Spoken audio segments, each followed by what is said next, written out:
Major Shaitan Singh Bhati. इनका जन्म 1 दिसंबर 1924 को हुआ था और ये भारतीय सेना के एक अधिकारी थे। इन्हें वर्ष 1963 में मरणोपरांत परमवीर चक्र का सम्मान दिया गया था। इनका निधन 1962 के भारत चीन युद्ध में हुआ था। इन्होंने अपने वतन के लिए काफ़ी संघर्ष किया, लेकिन अंत में शहीद हो गए तथा भारत देश का नाम रोशन कर गए।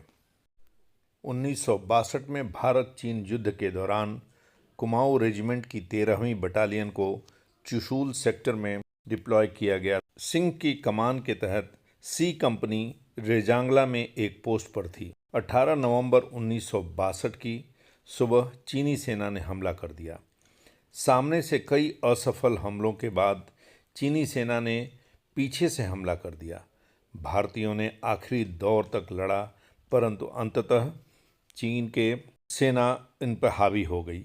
युद्ध के दौरान सिंह लगातार पोस्टों के बीच सामंजस्य तथा पुनर्गठन बनाकर लगातार जवानों का हौसला बढ़ाते रहे। चूँकि वह एक पोस्ट से दूसरी पोस्ट तक बिना किसी सुरक्षा के जा रहे थे, अतः वह गंभीर रूप से घायल हो गए और वीर गति को प्राप्त हो गए।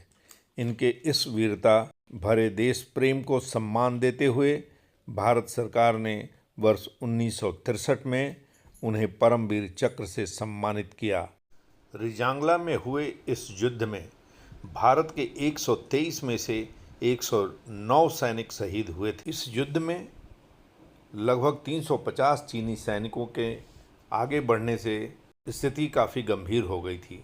चीनी सेना द्वारा सामने से किए गए हमले असफल हुए, लेकिन इसके साथ ही करीब 400 चीनी सैनिकों ने पीछे से हमला कर दिया। भारतीयों ने 3 इंच मोर्टर के साथ मुकाबला किया और कई चीनी सैनिकों को मार गिराया। जैसे ही आखिरी 20 लोग जीवित बचे, भारतीयों ने अपनी खाइयों से बाहर निकलकर चीनी सैनिकों के साथ हाथ से लड़ने लगे।